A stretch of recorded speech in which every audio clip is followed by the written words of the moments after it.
Hello, कशात सगळे मस्त मजेत ना? मजेतच असायला पाहिजे. मी स्वाती तुमच्या सगळ्यांचं स्वागत करते आजच्या नवीन ब्लॉगमध्ये. तर मंडळी, बऱ्याच दिवसानंतर आपल्या चॅनलवरती ब्लॉग येतोय.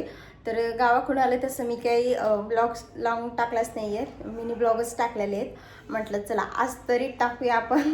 तसं वेळ भरपूर असतो पण टॉपिक नसतं ना, कशावरनं व्हिडिओ शूट करायचा कशावर नाही, असं भरपूर काही असतं. तर सगळे काय आपण मिनी ब्लॉगमध्ये दाखवून टाकतोच ना, त्याच्यामुळे मग लाँग व्हिडिओमध्ये काय दाखवायचा हा प्रश्न पडतो. तर असो, तर डिटेलमध्ये तुम्हाला आज माझं नवीन किचन जे आहे ना ते दाखवते. त्यात एक मी जुगाड पण केलेला आहे, ज्याने कोणी मिनी ब्लॉग बघितला नसेल ते लाँग व्हिडिओमध्ये बघू शकतात. बाई गो का मारलीस? तुला बघायचंय? हां हां, हिला बोलायचे. सॉरी, मी विसरून गेली ग. बोल.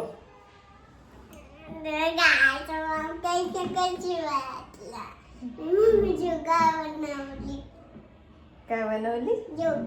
जुगाड. नीट बोल की, चांगलं त्याला समजलं पाहिजे. बोलतच नाही तू.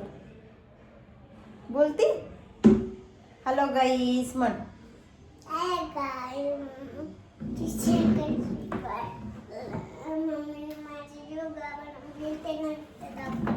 नंतर दुपारी डीमार्टला गेली होती. दुपारी नाही, रात्री गेली त्या डीमार्टला. दुपारी डीमार्टला ती कुठलं पण काय पण म्हणते ना ते दुपारीच म्हणते ती.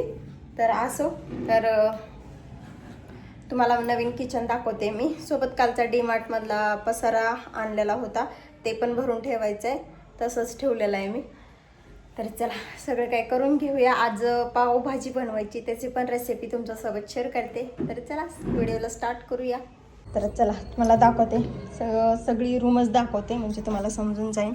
तर इथं किचन ओटा आहे आणि इथं कपडे वगैरे वाळू घालायला आहे अशी जागा. तर हा थोडासा जिना आणि इथं बाथरूम आहे. त्याच्यानंतर इथून रूम आहे आपली. इथं मशीन.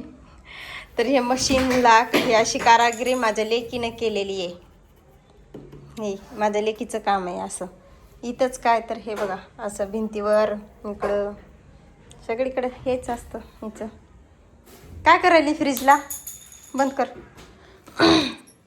तर हे असं काही किचन आपलं झालेलं आहे. तुम्हाला सगळ्यांना माहीतच असेल की पहिलं नव्हतं, तर आत्ता बांधलेलं आहे. तर हे असे. त्याच्यानंतर बेसिंग अजून चालू नाही केलेलं. इथं होल पाडलेले. सानू शांत बस. तर इथं होल पाडले इथं नळ बसवण्यासाठी आणि पाणी जाण्यासाठी पण खाली एक होल पाडलेलं आहे इथं, हे बघा. आणि हा माझा जुगाड आहे. तर जुगाड मी ना इथं बिस्लरी भरून ठेवली आहे भांडे घासण्यासाठी. आणि हे ह्याच्यातलं पाणी जे आहे ना ते खालच्या बकेटीमध्ये जातं. त्याच्या खाली अजून एक टप ठेवला आहे मी आणि त्याच्यामध्ये बकेट ठेवली आहे, म्हणजे खाली अजिबात पाणी सांडणार नाही आहे. आणि भांडे वगैरे घासून झालं ना ते बकेटीतलं पाणी मी बाथरूममध्ये नेऊन टाकते आणि इथं परत आणून भरून ठेवते, म्हणजे बेसिंगचीच फील घेते मी. तर हे असं काही आहे. आणि इकडचा आडमधडम जो काही पसारा असतो ना, तो कोणी अचानक आलं तर त्याला दिसू नये, काही होऊ नये, एकदम चांगलं असं दिसावं म्हणून मी ना हे असं लावून ठेवलेलं आहे. त्याच्यानंतर इथं रॅक लावला आहे. त्याच्यानंतर वरती पण मी हे लावलं आहे, पडदा शिवून लावला आहे. तसं तो व्यवस्थित तर आला नाही आहे, पण जसा जमेल तसा मी लावला आहे तिथं. तो कसं दिसतोय ते सगळं सांगा मला. आणि हे रॅक पण लावलं आहे. रॅक एकाच खिळ्यावरती आहे आणि सपोर्टला मी खाली असं सिलेंडर ठेवलं आहे. त्याच्यानंतर मी इथं हे डब्बा ठेवला आहे, डब्यावर हे रॅक ठेवलं आहे. तसं पडत नाही आहे पण सपोर्ट राहावा म्हणून मी हे केले.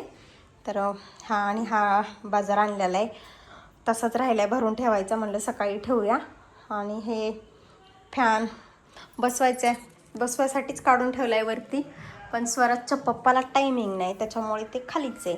आणि हा आमचा डायनिंग टेबल आहे बरं का. हां, कामालाच. आणि हा आमचा डायनिंग टेबल आहे, जे की किचन ओटा नाही तर गॅस ठेवण्यासाठी आणलेला होता. तर आता गॅससाठी किचन ओटा झालेलाच आहे. म्हटलं आता हे तर असंच पडून राहणार, याचा काहीतरी उपयोग करून घेऊया म्हणून मी याला ना इथं ठेवलेलं आहे. आणि सोबत इथं जेवणाचे पदार्थ पण ठेवलेत. फक्त खुर्चीची कमी आहे आम्हाला, इथं 4 खुर्च्या आणला म्हणजे झालं. तर हा कसा जुगाड आहे ते मला सांगाच. त्याच्यानंतर इथं खाली ना कपडे ठेवलेत रोज वापरण्याचे. आमच्याकडे कपाट नाही त्याच्यामुळे ते तसं ठेवलेलं आहे. आणि आतरून पांघरून याच्यामध्ये आहेत ह्या टपात जेवढे बसलेत तेवढे आणि बाकीचे त्याच्यावरती. हा जो खालचा ड्राम आहे ना तो खालीच आहे, त्याचं काहीच काम नाही आहे. त्याला बघतोय आम्ही गिराईक, बघू भेटलं तर विकून टाकायचं आहे त्याला. तर हे असं काही आहे. तर सिंगल रूममध्ये असं काही पसारा ठेवलेला आहे बघा. हे माझ्या बाईचं काम चालू आहे. आत्ता बसल्या जागी कुठाने करून गेली आहे, काही करत राहते.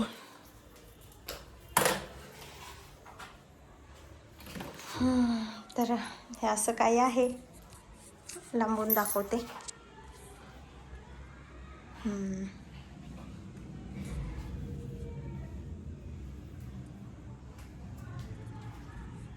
आणि हा माझा रिंग लाईट, त्याच्यानंतर मशीन आणि ह्या साईडला आरसा वगैरे लावलाय मी. तर हे असं काही आहे. चला सामान भरून ठेवूया आता. तर काल जे डीमार्टमधून सामान आणलं होतं ना तेच मला आज पॅक करून ठेवायचं होतं. तसं रात्रीच ठेवणार होते पण रात्री खूप जास्त उशीर झाला होता, म्हणजे 10:30 वाजले होते आणि पोरं पण थकून गेले होते आणि मी पण थकून गेले होते. मग आल्या जेवण केलं आणि झोपी गेले. म्हटलं सकाळी उठल्यावर हे सगळं कामं करूया. तर आता दुपारचे 2 वाजलेत. आत्ता मी हे सामान पॅक करते. तसं सकाळची कामं आवरता स्वराजला शाळेत नेऊन सोडता हा टाईम होऊन गेला. तर म्हटलं चला आता तरी पॅक करून ठेवूया. तसं जास्त काही सामान आणलेलं नव्हतं, थोडंच आणलेलं होतं, कारण महिन्याचा किराणा मी आधीच भरलेला होता. थोडं संपेल म्हणून मी आणून ठेवले. तसं डबे पण जास्त काही रिकामे नव्हते, मोजके डबे रिकामे झाले होते. 2 डब्यामध्ये मी भरून ठेवलं आणि बाकीचं इकडं तिकडं भरून ना 2 डबे रिकामे केले होते, कारण एकसुद्धा डबा रिकामा नव्हता. पण मी आणून ठेवलं होतं कारण ऐन टायमाला म्हणजे महिन्याच्या एंडिंगला संपेल, त्याच्यामुळे ना मी आधीच आणून ठेवते. जरा घरामध्ये राहिलं तर मग एक्स्ट्रा राहिलं तर काही वाटत नाही, पण कमी पडू नये ह्याच्यासाठी माझी धावपळ चाललेली असते. तर सगळं 10 किलो 5 किलो असं घेऊन आलेली. तर मस्त डब्यामध्ये वगैरे भरून ठेवलं होतं. आणि ही सानू बघा माझी, हिचं काहीच काम नाही आहे वरती, तरी पण ती वरी जाऊन बसले, कारण तिथं मी नळाचा जुगाड जे केलेला आहे ना ते तिथं हात धुवायला गेलेले आहे. विनाकारण दिवसातून 3दा जाते ती. आता मला भीती वाटते हे करून मी चुकी केली की काय, कारण पडायची भीती वाटते. ही वरी जाते ना, मी आहे म्हणून तिथं बरं आहे, नाहीतर मी नसताना जर हिनं असं कुठं केला तर काही खरं नाही. तर असो हे सगळं मी भरून ठेवलं. बाकीचं जेवढं काय होतं ना तेवढं सगळं मी एकाच डब्यामध्ये पॅक करून ठेवलं.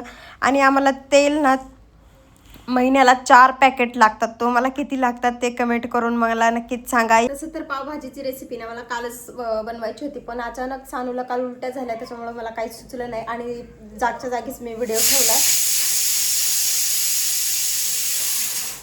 कुकर लावलाय पावभाजीचं आणि नंतर बोलतेय मी. तसं आज तिला जरा बरं वाटतंय, तर ती आता झोपली आहे थोडंसं. आता औषध वगैरे दिले तिला, तिच्यासाठी खिचडी बनवली होती. कुकरला पटापट शिट्ट्या देऊ राहिले बाबा. तर खाल्ली आणि औषध पिऊन ती आता झोपली आहे. तर स्वराज आजारी पडला की सानू आजारी पडतेच, हे असं आमच्या घरात नेहमी होते. तर पावभाजीची रेसिपी ना मी मिनी ब्लॉगमध्ये पण शूट करणार आहे आणि लॉंग व्हिडिओमध्ये पण असाच उभाच मोबाईल दिसणार आहे. तर थोडंसं समजून घ्या.